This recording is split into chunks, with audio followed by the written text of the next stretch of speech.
We're covering the breaking news that in the first criminal trial featuring Donald J. Trump as the defendant, the first ever criminal trial of an American ex-president, the Judge Juan Merchan, has just announced inside that courtroom that the jury has been selected. They have been sworn in. Tomorrow, this process does continue because six, a number that Andrew Weissmann tells us is a large number of alternates, 6 alternates will be selected.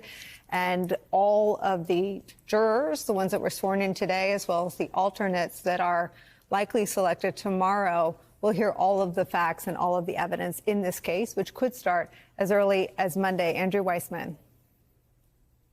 So just in addition, one of the alternates has been selected. So there are 5 more that will be selected tomorrow.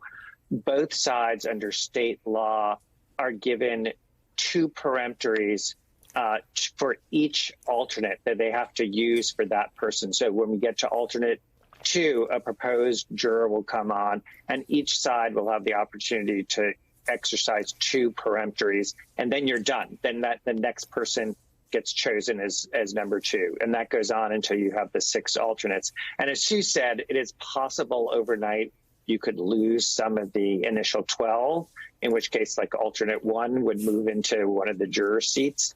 But it does appear that there will almost certainly be a full jury of the 12 jurors and the alternates by the end of the day tomorrow, if not sooner. And that would mean openings on Monday. So a relatively quick pace for Judge Merchan in moving this case along.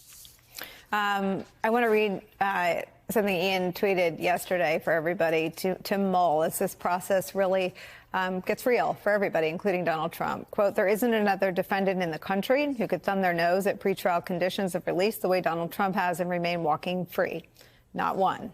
Trump is being given special treatment that no one else would get.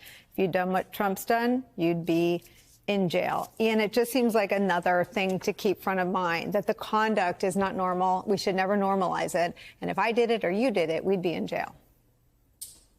Well, and the irony here, of course, is that his argument is he is being singled out for special negative treatment, right? He's saying he is the victim of a witch hunt, when the reality is he is actually being singled out, as was pointed out in the previous panel, for special treatment, and is being given so much running room that not only is that running room posing a threat to the integrity of this process, but what I really fear is it's posing a threat to the physical safety of the various actors in the courtroom.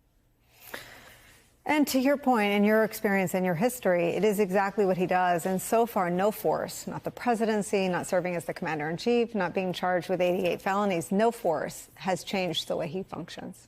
You know, we talked about this in the past, but, you know, he rolls unusually because he's had an unusual amount of luck. You know, as a young man, he was surrounded and insulated by money. And then he became a TV celebrity, and he enjoyed the insulation that celebrity provided him. Then he became president, and now he's got the enormous legal insulation that comes with that office. And now, as an ex-president, he's using money and lawyers and his own media presence to continue to thumb his nose at the system.